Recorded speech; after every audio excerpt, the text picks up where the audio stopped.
Assalamualaikum warahmatullahi wabarakatuh. Salam sejahtera bagi kita semua. Kita berlanjut ke materi sistem hukum perdata dalam mata kuliah pengantar hukum Indonesia. Hukum perdata dikenal juga sebagai hukum privat karena hukum perdata hanya melibatkan dua pihak yang setara atau sejajar dalam segi kekuatannya di mata hukum.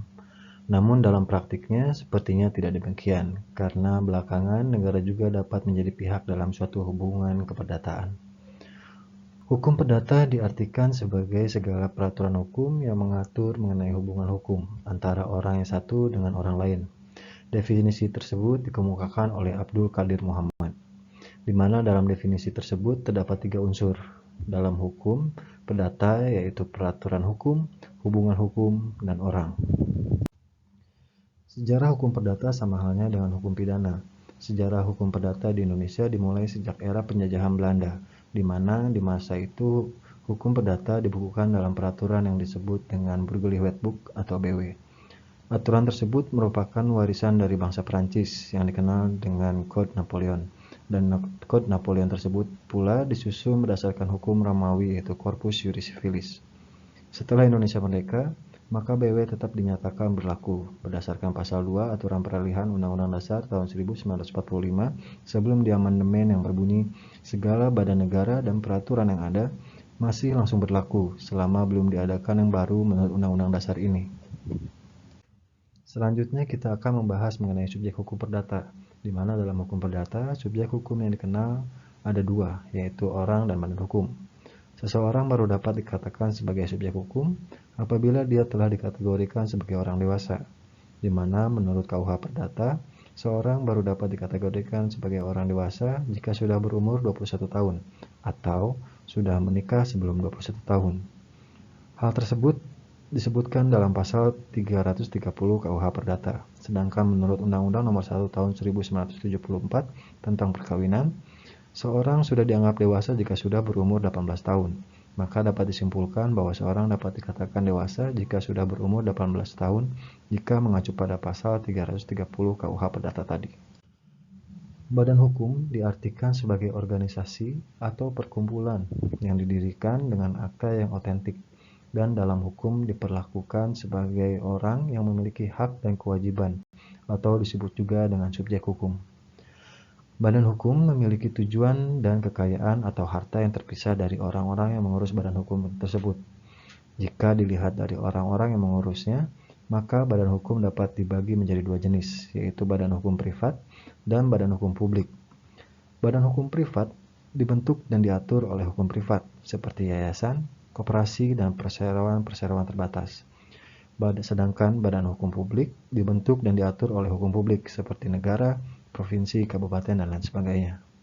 Namun, jika dilihat dari segi tujuan keperdataan yang hendak dicapainya, maka badan hukum dapat dibagi menjadi 3 jenis, yaitu badan hukum yang bertujuan memperoleh laba, terdiri dari perusahaan negara, yaitu perusahaan umum, perusahaan perseroan, perusahaan jawatan, perusahaan swasta, yaitu PT atau perseroan terbatas.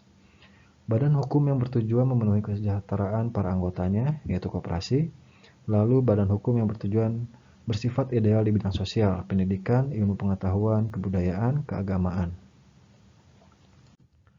Orang dan badan hukum sebagai subjek hukum dapat melakukan perbuatan hukum sebagai pelaksanaan hak dan kewajibannya. Contohnya seperti mengadakan perjanjian sewa-menyewa, mengadakan perjanjian jual-beli, mengadakan perjanjian pinjam-meminjam uang, mengadakan perjanjian kerja, dan lain sebagainya. Ruang lingkup yang dibahas dalam hukum perdata adalah mengenai hubungan hukum keluarga dan hubungan hukum dalam pergaulan bermasyarakat pada umumnya. Hubungan keluarga pada praktiknya dapat menimbulkan peristiwa keperdataan seperti perkawinan, perceraian, perwalian, waris, dan sebagainya. Sedangkan dalam bergaul di masyarakat, kita seringkali berjumpa dengan peristiwa hukum perjanjian atau perikatan, baik dalam bentuk jual-beli, sewa-menyewa, hutang-piutang, dan lain sebagainya. Sedangkan jika dilihat dari sisi pembahasan kitab Undang-Undang Hukum Perdata, substansi dari hukum perdata dibagi menjadi 4 bagian, yaitu membahas mengenai orang, benda, perikatan, pembuktian, dan daluarsa. Selanjutnya mengenai asas-asas yang berlaku dalam hukum perdata. Asas yang sering ditemui dalam kehidupan kita sehari-hari antara lain seperti asas yang menyatakan bahwa setiap orang harus memiliki nama dan tempat kediaman atau domisili. Asas perlindungan terhadap orang yang belum cakap hukum. Asas fungsi sosial, bahwa setiap orang tidak dibenarkan untuk menggunakan hak miliknya dengan merugikan masyarakat banyak di sekitarnya. Selanjutnya, asas pacta sunt servanda. Asas ini adalah asas yang berlaku bagi orang-orang yang mengadakan perjanjian dengan orang atau pihak lain, di mana asas ini mengartikan bahwa setiap perjanjian berlaku sebagai undang-undang bagi para pihak yang bersepakat. Artinya, bahwa para pihak dibebani hak dan kewajiban dan dapat dijatuhi sanksi yang telah disepakati oleh keduanya. Asas lainnya adalah asas kebebasan berkontrak. Asas ini diartikan bahwa semua orang berhak untuk mengadakan perjanjian dengan bebas, bebas dengan siapapun, bebas memperjanjikan apapun, bebas dalam bentuk apapun, selama tidak bertentangan dengan kesusilaan, ketertiban umum, dan peraturan perundang-undangan yang berlaku. Asas ini berhubungan pula dengan syarat sahnya perjanjian. Sekarang kita akan membahas sedikit mengenai perikatan, karena perikatan sangat berkaitan dengan perjanjian dan keperdataan secara umum. Yang selanjutnya akan lebih jelas dibahas dalam mata kuliah hukum perikatan. Perikatan itu sendiri berasal dari bahasa Belanda, yaitu verbintenis.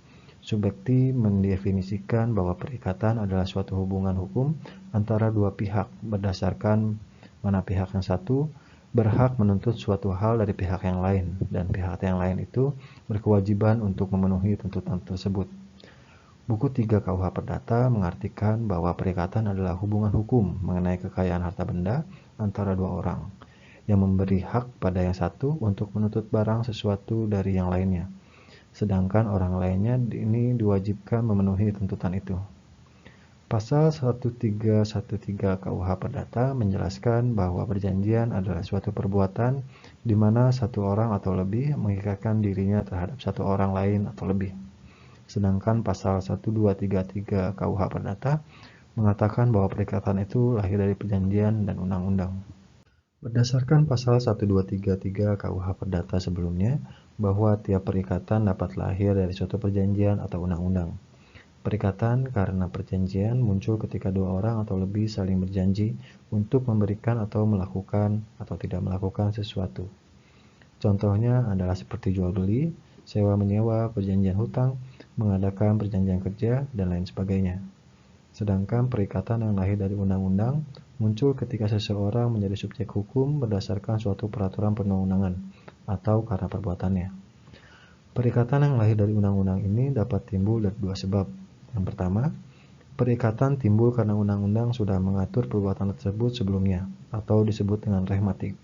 Contohnya seperti waris, nafkah anak kepada orang tua yang diatur dalam pasal 321 KUH Perdata, pajak, kepesertaan BPJS, dan lain sebagainya.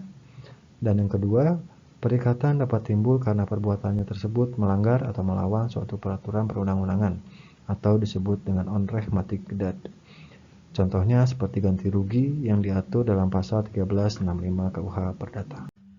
Perjanjian merupakan suatu hubungan hukum antara dua orang atau lebih yang saling mengikatkan diri dengan kata sepakat untuk menimbulkan akibat hukum. Kata sepakat dikenal dengan asas konsensual dalam perjanjian. Sepakat diartikan adanya penawaran dan penerimaan, atau ada pihak yang menawarkan dan ada pihak yang menerima tawaran. Akibat hukum adalah segala sesuatu yang timbul dari suatu perbuatan hukum atau peristiwa hukum. Contohnya adalah hak dan kewajiban yang timbul dari jual beli dan sebagainya. Suatu perjanjian memiliki asas kebebasan berkontrak, artinya setiap orang bebas untuk melakukan perjanjian, selama tidak bertentangan dengan kesusilaan, ketertiban umum, dan peraturan perundang-undangan.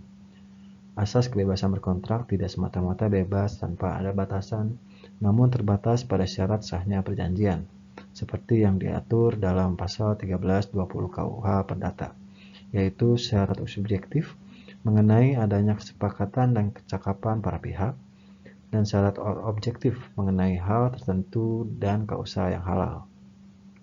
Terkait syarat tersebut, jika ada pelanggaran yang nyata terhadap salah satu syarat subjektif, maka perjanjian tersebut dapat dibatalkan. dan apabila terdapat pelanggaran terhadap salah satu syarat objektif, maka perjanjian tersebut batal demi hukum. Akibat dari dapat dibatalkannya suatu perjanjian adalah perjanjian tersebut dapat dituntut pembatalan oleh pihak yang merasa dirugikan, namun pembatalan perjanjiannya harus berdasarkan putusan hakim.